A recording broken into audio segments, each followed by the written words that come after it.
সীমান্তে তাদের বসবাস, নানান রকম উন্নয়নের সুযোগ সুবিধা তাদের কপালে জোটে না, তবুও ভোটাধিকার সবার জন্য, তাই ভোট উৎসবে সামিল হলেন তারাও। বালুরঘাট লোকসভা কেন্দ্রের 39/162 নম্বর বুথ একমাত্র ভোট গ্রহণ কেন্দ্র, যা সীমান্তের কাঁটাতারের ওপারে অবস্থিত। ওপারে রয়েছে শ্রীকৃষ্ণপুর এবং জামালপুর গ্রাম। শ্রীকৃষ্ণপুর গ্রামে বিএসএফের কড়া প্রহরায় চলছে ভোট গ্রহণ কেন্দ্র। জামালপুর এবং শ্রীকৃষ্ণপুরের মোট ভোটার সংখ্যা 722 জন। তাদের জন্য রয়েছে কেন্দ্রীয় বাহিনী এবং পুলিশের বিশেষ নজরদারি। দুটি গ্রামের বাসিন্দাদের দুটি ভোট গ্রহণ কেন্দ্র রয়েছে সীমান্তের ওপারে। আজ এই ভোট উৎসবে সামিল হলেন এই দুই গ্রামের 722 জন ভোটার। সকাল থেকে সেখানে উৎসবের মেজাজে চলছে ভোট গ্রহণ। কখনো দেখা যাচ্ছে ছোট্ট শিশুকে কোলে নিয়ে বাবা লাইনে দাঁড়িয়ে রয়েছেন, আবার কখনো দেখা যাচ্ছে বয়স্ক বৃদ্ধা মাকে নিয়ে ভোট দিতে উপস্থিত হয়েছেন তরুণী।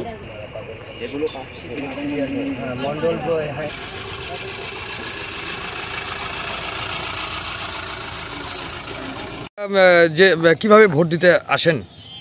আমাদের বাড়ি তারকাটার ওই পার, আমরা হলো এখানে এন্ট্রি করে আমাদের কালিকাপুরে আছে। কত নম্বর বুথে ভোট হয় আপনাদের? ওটা বুথ নম্বরটা কত করে? বুথ নম্বরটা আমি বলতে পারবো। বুথের নাম কি? কালিকাপুর। আচ্ছা, তো এই ভোটদানের জন্য আপনাদের বিএসএফ এর পক্ষ থেকে কোনো বিশেষ ব্যবস্থা বা কোনো সুযোগ সুবিধা দেওয়া? না, বিএসএফ ভালো ব্যবহারই করে আমাদের। কোনো প্রবলেম হয় না? হ্যাঁ, কোনো প্রবলেম হয় না? না, এগুলা ব্যবসায় এন্ট্রি করা করে কোনো প্রবলেম নাই। এন্ট্রি করে যেতে হয়। আপনাদের ভোটের এখানে পরিস্থিতি কি আছে? ঠিকঠাক আছে সব? হ্যাঁ, ভোট ঠিক আছে। কি নাম আপনার? তৈমুর মণ্ডল। তৈমুর মণ্ডল। আপনার দাদা? আলমগীর মণ্ডল। বললাম তোমার এবার কি প্রথম ভোট দিচ্ছেন? এই ভোট দিতে এসেছেন, কেমন লাগছে? ভালো লাগছে, প্রথম ভোট ভালো তো অবশ্যই লাগছে।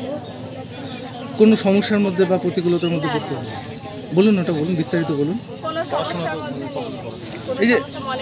এই যে কাঁটাতার পেরিয়ে ভোট দিতে এলেন, হ্যাঁ, তো সেখানে কি সমস্যা হলো মূলত? কোনো সমস্যা হয়নি। এই যে আপনারা যে কাঁটাতার এপারে যে ভোট দিতে আসেন, মূলত আপনাদের কি দাবি? এপারেই গ্রামের নামটা কি আপনার বলুন? উত্তর জামালপুর না? আচ্ছা, আপনার নাম? কেন্দ্রীয় সরকার নতুন একটা নাগরিকত্ব আইন কার্যকরী করেছে, আপনি জানেন? হ্যাঁ, জানি। তো সেটা নিয়ে কতটা আতঙ্কগ্রস্ত আপনারা? এটা একটু আতঙ্ক কাজ করছে ভেতরে। কি মনে হচ্ছে? আমার মনে হচ্ছে যে এই আইনটা পাস করাটা বেটার। এই যে নির্বাচন হচ্ছে, এই নির্বাচনে কোন ইস্যুগুলিকে সামনে রেখে আপনারা এই ভোটদানে আগ্রহী হয়েছেন বা আরও বেশি উৎস নিয়ে এসেছেন বলে মনে করছেন? কোন ইস্যুটা আপনার প্রয়োজন? আমরা তো ইন্ডিয়ান সিটিজেন, আমাদেরকে সব ধরনের, আমরা ইন্ডিয়ান সরকার তরফ থেকে যত ফ্যাসিলিটি আছে সব কিছুই আমরা পেতে চাই, কোনো কিছুতে যেন বঞ্চিত না হই।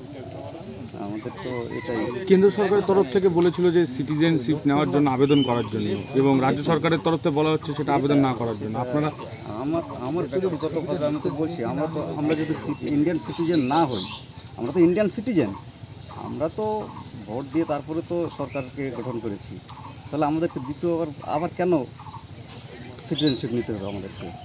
এটা মাথায় ঢোকে না, সরকার ভালো জানে। কি নাম আপনার? আমার নাম মাস্তান মণ্ডল।